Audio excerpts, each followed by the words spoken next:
Et yo les amis, c'est Balkissa87. Alors aujourd'hui, on se retrouve pour une vidéo concernant la PlayStation 5 et les dernières informations que j'ai réussi à avoir à gauche et à droite.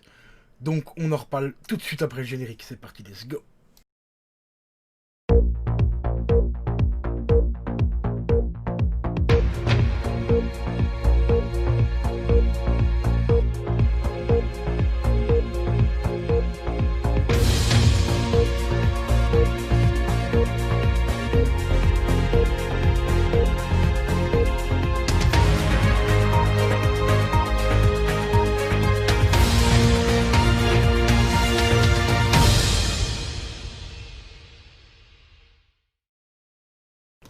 Et oui les amis, la PlayStation 5 ne va plus tarder à sortir.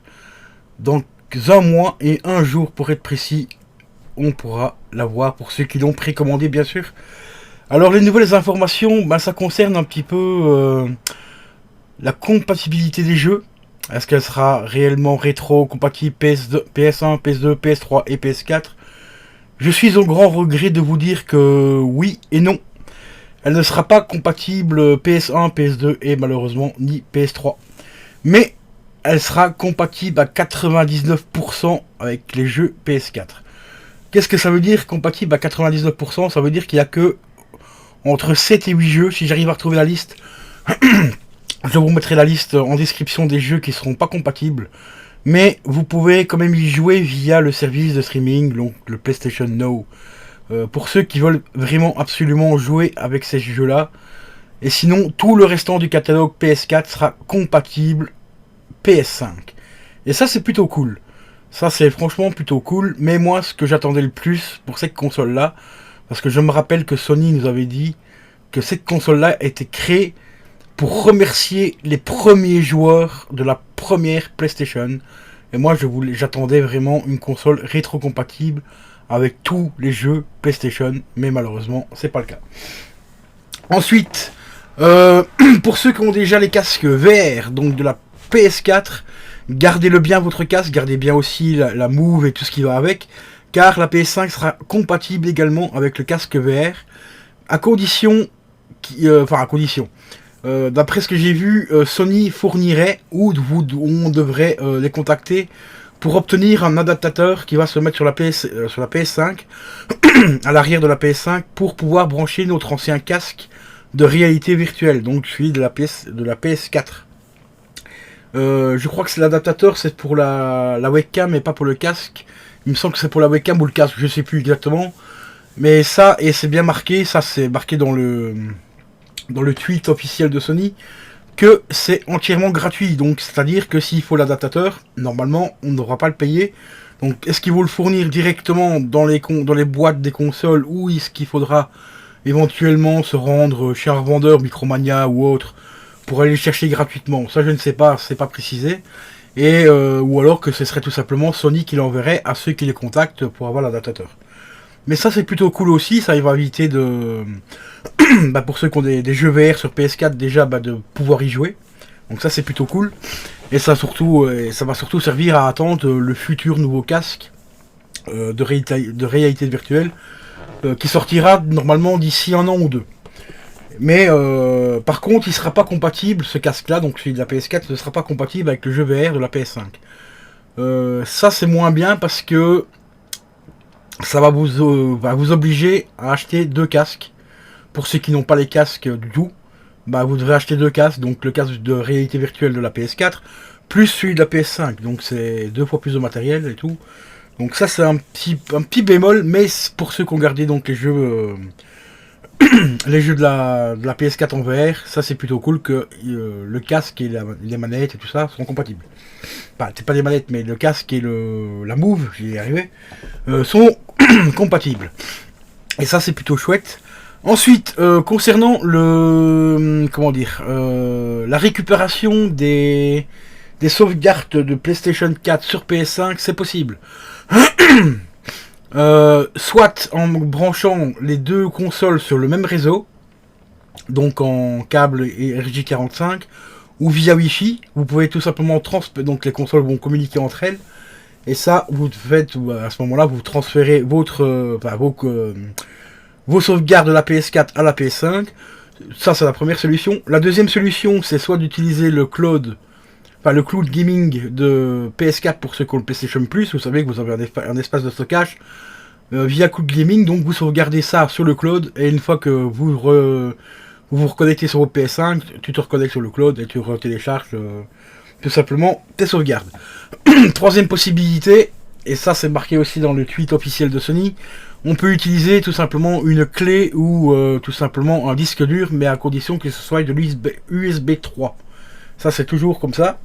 Donc vous transférez vos données sur votre clé USB ou sur votre disque dur, et vous la branchez tout simplement sur la PS5, et à ce moment là vous remettez tout dans le disque dur de la PlayStation 5, et là comme ça vous avez toutes tout simplement vos sauvegardes.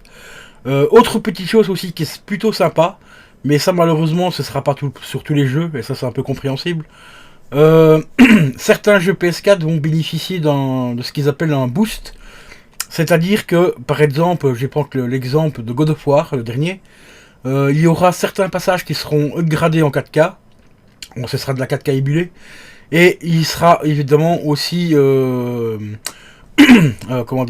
plus rapide au niveau des FPS. Vous savez que sur le PS4 on était limité à 30 FPS, et ici ces jeux là pourront être upgradés au niveau des FPS, donc peut-être qu'ils pourront tourner à 60 voire même plus au niveau des FPS, et ça c'est plutôt sympa, mais malheureusement ce ne sera pas le cas pour tous les jeux PS4.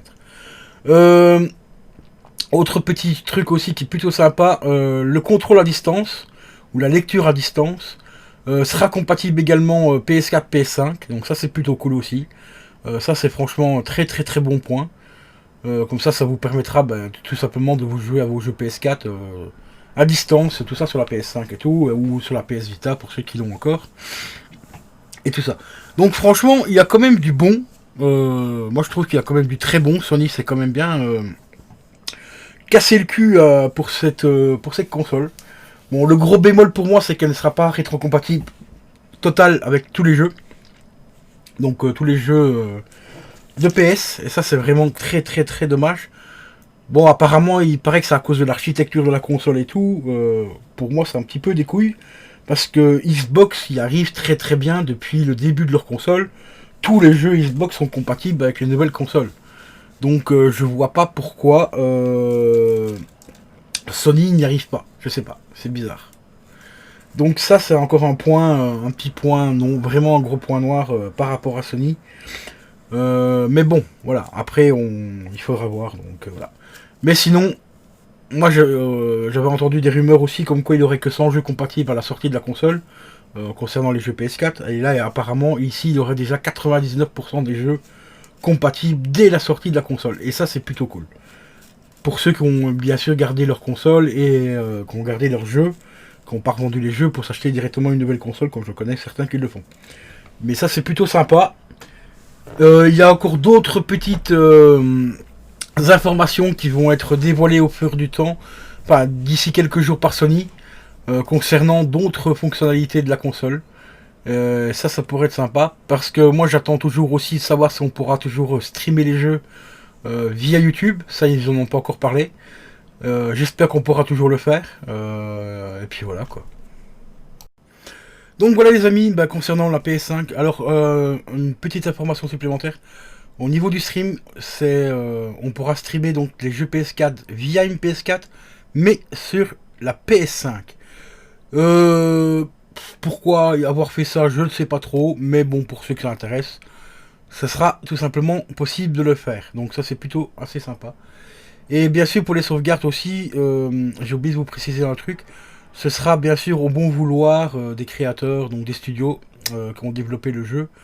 Bon, normalement, je pense qu'ils le feront quand même tous, hein, pour qu'on puisse récupérer les sauvegardes de ces jeux, vu que la console sera compatible à 99% jeux PS4. Donc voilà, j'espère que cette petite vidéo-là vous aura plu. N'hésitez pas à vous abonner, si ce n'est pas déjà fait, à liker cette vidéo-là, la disliker, la commenter surtout, ça c'est très important. Mettez-moi dans les commentaires qu'est-ce que vous pensez du fait qu'elle soit uniquement compatible PS4 et pas avec les autres, malheureusement les autres jeux PS, donc la PS2, la PS3 et ainsi de suite. Bon, bien sûr, ça, je m'y attendais un petit peu parce que, comme j'avais déjà dit quelques mois avant, Moi je trouverais ça un petit peu débile de Sony de faire ça. Pour la simple et bonne raison qu'ils ont le PlayStation Now et que le PlayStation Now c'est un abonnement payant qui vous permet d'accéder à un catalogue de plus de 800 jeux.